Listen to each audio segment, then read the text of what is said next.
We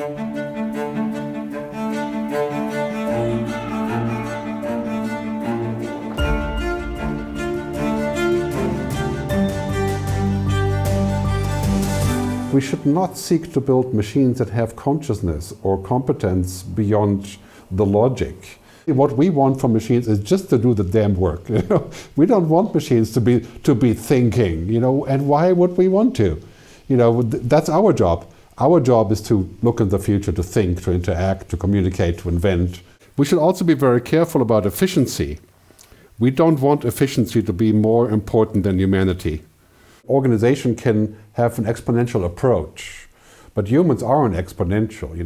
We evolve, and so we are basically forced to look at exponential change and then boil it down to what we can manage. And this is a question of intuition and mindset. As I like to say, we should embrace technology, but not become technology, because when you become technology, you become a commodity. Right?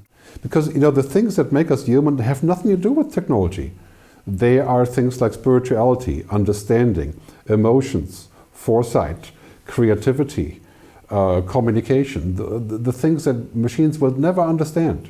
We can do many, many things online that are really powerful and much cheaper, much more efficient. But when it's about making a human connection, we're still human, right? And we're still going to be able to sort of feel the other person, and that can't be done on the screen, not even in a hologram. I would be worried at the moment where I get out of bed and I cannot exist. I cannot boot up, so to speak, right, without connecting to the internet. At that moment, I would be worried. Now in the digital future, it's not just about functioning, right? And that creative part has to be allowed. And how do you allow it as a leadership team? Well, you make room for error. We're moving towards a world where it's much less about our skills, like being able to write code or whatever, and a lot more about personality. This is going to be so important for us to rediscover the original human skills. I call them the androrhythms, not the algorithms, the human things, like curiosity, like imagination. That is the source out of which new jobs will be born. I'm very excited about AI and the possibility of smart machines. I would just rather prefer not to call it artificial intelligence, because it kind of sounds like semi-human, and they're absolutely not. They are smart in their own way, those machines, right? And that is important, because we can solve a lot of problems with smart technology, but humans have a 360-degree view of the world. We have emotional intelligence, social intelligence, kinesthetic, musical intelligence, right? We see the world like this, the machine sees the world like this. Technology should remain a tool, not a purpose. It is quite clear in my view that an artificial intelligence that sits in a drone should not have the authority to decide based on its own programming to fire weapons at people without human intervention.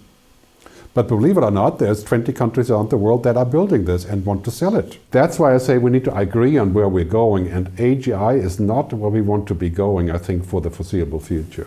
What technology is going to allow us to prosper and flourish as humans, which means, all the things that we need to be human, not just money, and which technology will dehumanize us. How we govern technology is an existential issue, just like COVID and just like climate change, because if we don't govern technology, we'll end up in a world where humans are programmable and machines are running the show.